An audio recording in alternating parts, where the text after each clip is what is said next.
Mengapa hari ini harga dari Bitcoin ini bisa mengalami kenaikan hingga menembus angka 42.000? Nah, mari kita bahas beberapa berita yang mempengaruhi kenaikan harga dari Bitcoin ini. Yang pertama yaitu datang dari cointelegraph.com, di mana kita bisa tahu bahwa ternyata para pemain besar atau whales itu mulai mengakumulasi Bitcoin itu sejak Bitcoin ini berada di harga $30.000. Dan sampai saat ini ke angka $40.000 mereka tetap masih terus melakukan akumulasi. Hal ini bisa kita lihat dari data yang berada di dalam Coinmetrics, yaitu mengenai inflow dan juga outflow Bitcoin ke wallet mereka.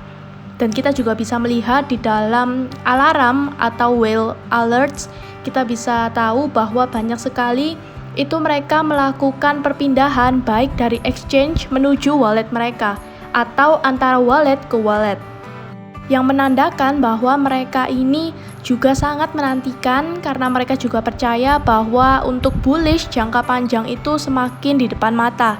Dan juga dari prospek kenaikan yang dilansir dari Coinmetrics itu berfokus semuanya kepada Bitcoin.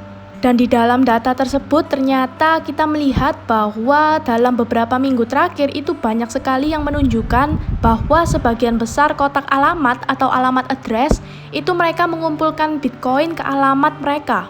Seperti gambar yang tertera itu adalah sebuah tren akumulasi, di mana yang berwarna merah itu adalah mereka yang melakukan akumulasi itu ke dalam whales atau pemain yang lebih besar.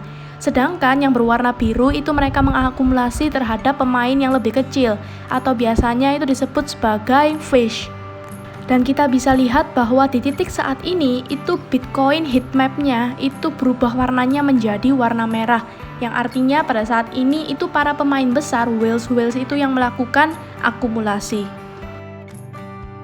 Selanjutnya yaitu adalah berita yang kita lansir lagi dari cointelegraph.com, di mana ada perusahaan manajemen aset yang berbasis itu di New York yang bernama GoldenTree itu dilaporkan telah menambahkan Bitcoin ini ke dalam walletnya. Tapi untuk saat ini jumlah berapa Bitcoin yang diinvestasikan itu masih belum diketahui. Dan juga menurut laporan kemarin yang artinya adalah hari Jumat yang dilansir dari outlet berita keuangan The Street, perusahaan dengan aset yang dikelola sekitar $45 miliar itu telah membeli beberapa Bitcoin, tetapi tampaknya itu masih menjauh dari investasi cryptocurrency lainnya. Jadi mereka ini hanya mengakumulasi membeli Bitcoin. Untuk kripto-kripto yang lainnya itu masih belum. Dan juga dilansir juga mereka melakukan beberapa wawancara dari pihak eksekutif di perusahaan. Itu namanya adalah Stephen Tannenbaum dan Mitra Deb-Salem dan juga Joseph Nanggar. Itu mereka berinvestasi dalam putaran pendanaan bulan ini, yaitu untuk tujuan Borderless Capital yang sebelumnya membantu untuk meluncurkan program akselerator dari Algorand.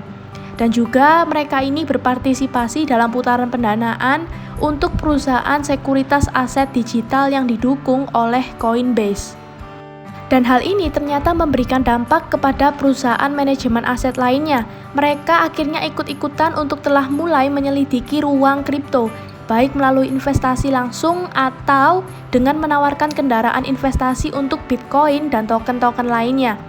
Dan juga hal ini didukung oleh statement dari Stoneridge, yaitu adalah aset manajemen, di mana ia mengajukan prospektus kepada Komisi Sekuritas dan Bursa Amerika Serikat untuk menambahkan Bitcoin ke reksadana. Dan ini adalah berita yang baru keluar, teman-teman. Jadi mungkin kemungkinan besarnya ini adalah salah satu faktor yang membuat harga Bitcoin bisa mengalami pump. Selanjutnya yaitu berita yang kita lansir dari coindesk.com, yaitu mengenai MicroStrategy, di mana kalian pasti mengenal sama MicroStrategy ini yang dipunyai oleh Michael Saylor. Nah, Michael Saylor ini sebenarnya juga menyimpan Bitcoin ini lebih dari 105.000 Bitcoin dalam walletnya. Dan setiap kalinya Michael Saylor ini di saat dip itu, di saat Bitcoin koreksi, ia selalu mengakumulasi Bitcoin.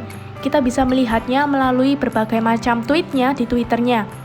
Dan juga hal ini Michael Saylor mengatakan kepada CNBC pada hari Jumat yang artinya adalah kemarin bahwa ia meminjam uang sekarang untuk membeli lebih banyak Bitcoin. Kalau berdasarkan data itu Bitcoinnya Michael Saylor ini bertambah sekitar 4,52%, yaitu seperti berinvestasi di salah satu perusahaan teknologi dominan. Dan Saylor ini mengungkapkan juga bahwa sebenarnya perusahaannya itu memiliki utang sebesar 2,2 miliar dolar dan membayar bunga itu sekitar 1,5%. Tetapi perusahaannya itu sejak Agustus yang lalu, yang artinya adalah tahun lalu, ia membiayai pembelian Bitcoin dalam jumlah besar menggunakan arus kas perusahaan dari MicroStrategy, di mana ia melakukannya dengan menerbitkan ekuitas, utang konversi, utang terjamin senior, dan juga pendaftaran atas rak. Sehingga Michael Saylor ini mengungkapkan bahwa pandangannya terhadap perusahaan dengan yang memiliki ekuitas yang tinggi, itu Bitcoin adalah hal yang baik bagi pemegang saham. Jadi pemegang saham daripada MicroStrategy ini biasanya dibungai oleh Bitcoin. Dan juga pada Kamis kemarin, MicroStrategy ini mengeluarkan laporan pendapatan per kuartal kedua, itu di mana Michael Saylor mengatakan bahwa terus berencana untuk mengumpulkan Bitcoin di dalam walletnya. Dan perusahaan mencatat juga sebenarnya ada penurunan sebesar 424 dolar juta pada kepemilikan Bitcoinnya. Mengapa ada pengurangan Bitcoin? Karena disebabkan oleh aturan akuntansi yang memaksanya untuk melakukannya ketika harga aset itu turun di bawah basis biayanya. Tetapi walaupun ada pengurangan dari Bitcoin, tapi Michael Saylor ini terus tetap mengakumulasi Bitcoin ini dari harga terendah hingga sampai saat ini. Berita yang terakhir yaitu ini juga berita baru 2 hari yang lalu, di mana CEO dari perusahaan Galaxy Digital yang bernama Mike Novogratz itu berbicara tentang prospek Bitcoin itu dalam sebuah wawancara dengan CNBC. Mike Novogratz ini ditanya bagaimana dia melihat aksi harga Bitcoin dan apa yang menurutnya itu telah mendorong harga Bitcoin ini kembali ke level 40.000 dolar. Dan juga Mike ini menjawab seperti ini. Dia menjawab bahwa kripto itu telah bangkit kembali karena adanya institusi yang mulai membeli akumulasi. Dia mengangkat pertukaran FTX itu sebagai contohnya. Pertukaran baru-baru ini, itu FTX itu mengumpulkan sekitar 900 juta dolar dari lebih dari 60 investor. Jadi lebih dari 60 investor itu semuanya menempatkan penilaian perusahaan itu pada kurang lebih 18 miliar dolar. Investor-investor tersebut yang melakukan pemasukan terhadap Bitcoin itu salah satunya adalah SoftBank Group Corp, adalah perusahaan modal Ventura Sequoia Capital, atau raksasa ekuitas swasta Thomas Bravo. Kemudian ada Daniel Loeb, keluarga Paul Tudor Jones, dan juga manajer dana lingkungan nilai Inggris Alan Howard. Dan Novogratz ini sebenarnya menolak penjelasan bahwa harga Bitcoin yang kemarin sempat mengalami kenaikan yang cukup tinggi itu disebabkan karena berita Amazon. Dan ia menekankan bukan gara-gara berita Amazon, melainkan menekankan kepada institusi, beberapa investor itu mulai berpartisipasi di dalam ruang kripto. Dan hal tersebut mengindikasikan atau memberi sinyal kepada kita, kepada seluruh market, seluruh pasar kripto, bahwa kripto ini tidak akan hilang atau kripto ini baru saja dimulai.